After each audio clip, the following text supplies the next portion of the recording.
ആണുങ്ങളെല്ലാം ആരോഗ്യ ദൃഢഗാത്രരും ധീരരുമാണെന്ന് തെറ്റിദ്ധരിപ്പിച്ച മലയാള സിനിമയുടെ ചരിത്രത്തിൽ തന്നെയുണ്ട് മുണ്ടുമടക്കി കുത്തി മീശ പിരിച്ച ഒട്ടനവധി ആൽഫാമെയിൽ നായക വേഷങ്ങൾ.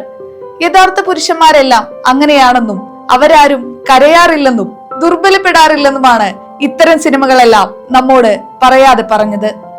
എന്നാൽ വികാരങ്ങൾക്ക് കീഴിൽ ദുർബലപ്പെട്ടു പോകുന്ന, ദുർഘട നിമിഷങ്ങളിൽ കരഞ്ഞു പോകുന്ന ആണുങ്ങളും നമുക്കിടയിലുണ്ടെന്ന് നമ്മളെ ബോധ്യപ്പെടുത്തുകയാണ് മലയാള സിനിമ കുറച്ചു കാലങ്ങളായി.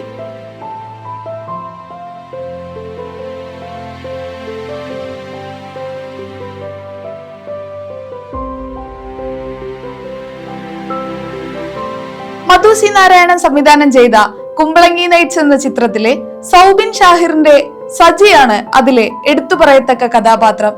സുഹൃത്തിന്റെ അപ്രതീക്ഷിത മരണത്തോടെ മനസ്സ് കൈവിട്ടു പോകുന്ന സജി ഡോക്ടറുടെ അടുത്തെത്തി തന്റെ ഉള്ളിലെ സങ്കടങ്ങളെല്ലാം കരഞ്ഞു തീർക്കുമ്പോൾ അതിശയപ്പെട്ടത് മലയാളികളാണ്.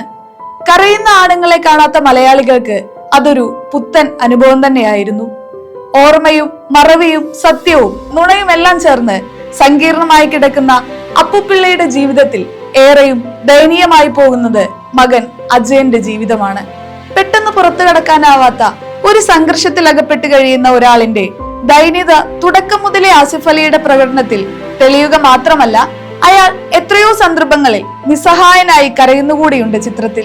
മലയാളി സദാചാരത്തിന്റെ നെടുന്തൂണുകളിലൊന്നായ ആണത്വബോധത്തെ തകർത്തുകൊണ്ട് എന്റെ ദൈവമേ എന്ന കാതൽ സിനിമയിലെ മാത്യുവിന്റെ ഒരൊറ്റ കരച്ചിൽ മതി അയാളിലെ ഭയം, കുറ്റബോധം, വേദന, ഏകാന്തത, എടുക്കേണ്ടി വന്ന തീരുമാനങ്ങളുടെ ഭാരം തുടങ്ങിയ എല്ലാം വ്യക്തമാക്കാൻ.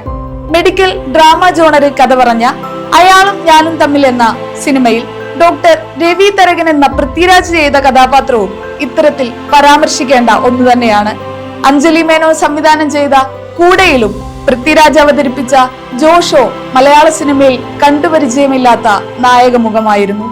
ഗീതു മോഹൻദാസ് സംവിധാനം ചെയ്ത മൂത്തോനിലെ നിയുമ്പോളി അവതരിപ്പിച്ച അക്ബർ അത്തരത്തിൽ അടയാളപ്പെടുത്തിയ മറ്റൊരു കഥാപാത്രം.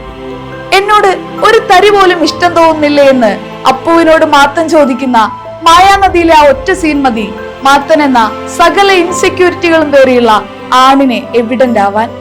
ബാംഗ്ലൂർ ഡേയ്സിലെ 3 കസിൻസിനെ അഞ്ജലി മേനോൻ അവതരിപ്പിച്ചപ്പോൾ ചൈൽഡ്ഹുഡ് ട്രോമകളെ അതിജീവിക്കാൻ ശ്രമിക്കുന്ന അജു സകല പ്രിവിലേജിലും വളർന്ന കുഞ്ചുവിൽ നിന്നും കുട്ടനിൽ നിന്നും വ്യത്യസ്തനായിരുന്നു.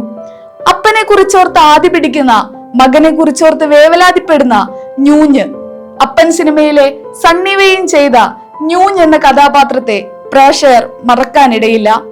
പേടിയുള്ള, ടെൻഷനുള്ള, കരയുന്ന, കണ്ണു നിറയുന്ന ആണുങ്ങളെയാണ് ഈ സിനിമകളൊക്കെ നമുക്ക് പരിചയപ്പെടുത്തി തന്നത്.